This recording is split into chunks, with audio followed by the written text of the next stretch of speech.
The Congressional Medal of Honor is the highest award that one can receive while serving in the United States military and is awarded for especially distinguished actions of valor. Therefore, being a double Medal of Honor recipient is definitely someone that you would not want to mess with. In this video, I'll be covering the 4 double Medal of Honor recipients in the pre-World War I 20th century. First up, we got John King, who was a U.S. Navy sailor who participated in the Spanish-American War, Philippine-American War, and World War I. However, both of his Medals of Honor were awarded for peacetime actions. King received his first Medal of Honor while on the USS Vicksburg during a boiler accident and for extraordinary heroism in the line of his profession at the time of the accident to the boilers on May 29, 1901. 8 years later, while as a water tender on the USS Salem, King received a second Medal of Honor during another boiler explosion on September 13, 1909. Second is John C. McCloy, who was a naval officer who participated in the Spanish-American War, Seymour expedition of the Boxer Rebellion, and the 1914 occupation of Veracruz. He would also command a minesweeper in the Great War and received the Navy Cross for clearing mines in the North Sea. McCloy was posted to the USS Newark in the Philippines in 1900 and then participated in the China Relief Expedition of the Boxer Rebellion. It was there where he received his first Medal of Honor for distinguished conduct in the presence of the enemy in battles of the 13th, 20th, 21st, and 22nd of June 1900. He then received his second Medal of Honor on April 21, 1914, where McCloy was in charge of 3 picket boats unloading men and supplies at a pier when his detachment came under fire from a nearby Mexican naval academy. To expose enemy positions, he took his boat away from the pier and directed fire at the building. His action drew retaliatory fire that allowed the cruisers to locate and shell sniper positions, thus protecting the men on the shore. McCloy was shot in the thigh but remained at his post for 48 hours until the brigade surgeon sent him to a hospital ship. His medal citation credited him with distinguished conduct in battle and extraordinary heroism despite being hit. Next up is Smedley Butler, who is an absolute legend in the Marine Corps. Butler joined the Marines in 1898 and fought in the Spanish-American War, Philippine-American War, Boxer Rebellion, where he was wounded in action at the Battle of Tientsin, many of the Banana Wars, Mexican Revolution, and in the defensive sector of World War I. He then retired as a Major General and received 2 Medals of Honor. Butler's first Medal of Honor was awarded in Veracruz, where his citation reads that for distinguished conduct in battle, engagement of Veracruz on April 22, 1914, Major Butler was eminent and conspicuous in command of his battalion. He exhibited courage and skill in leading his men through the action of the 22nd and in the final occupation of the city.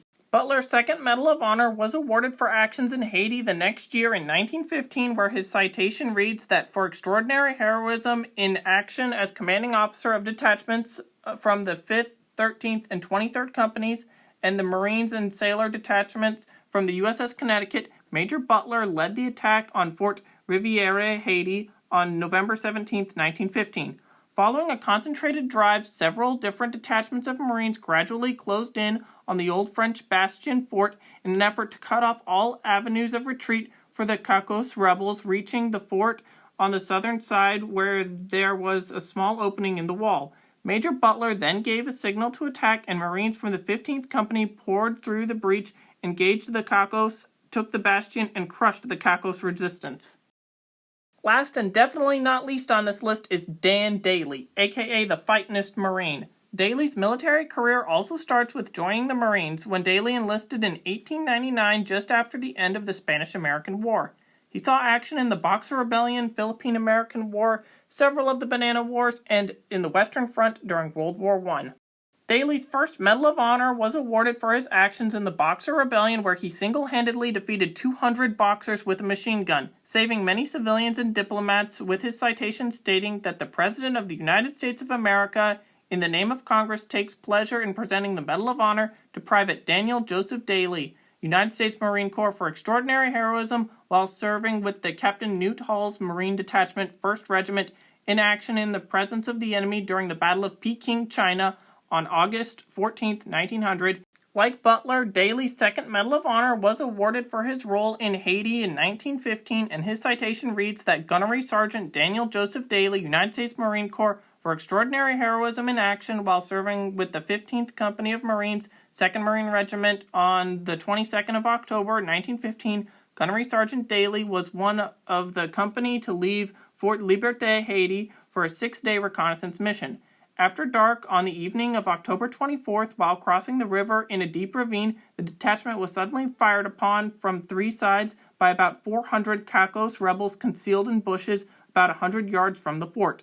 The Marine detachment fought its way forward to a good position, which it maintained during the night. Although subjected to a continuous fire from the Cacos, at daybreak the Marines in 3 squads advanced in 3 different directions, surprising and scattering all of the Cacos rebels in any direction. Gunnery Sergeant Daly fought with exceptional gallantry against heavy odds throughout his actions. For his actions in the Battle of Belleau Wood during the First World War, Daly was put up for a 3rd Medal of Honor as he put his life in danger above and beyond the call of duty and led his Marines to beat the living crap out of the Germans after his officer had been killed. He would have been the first person to ever receive 3 Medals of Honor as he was just built different. However, Congress, in all of its wisdom and idiocy, decided that they would no longer award multiple Medals of Honor, and Daly would instead be given the Navy Cross and Distinguished Service Cross as a substitute. I'll be doing later videos to cover the military careers of Dan Daly and Smedley Butler, as they had a lot going for them that I couldn't just talk about in this video. Did you know about these 4 double Medal of Honor recipients of the 20th century before America's entry into the Great War? Write in the comments, and thank you for watching.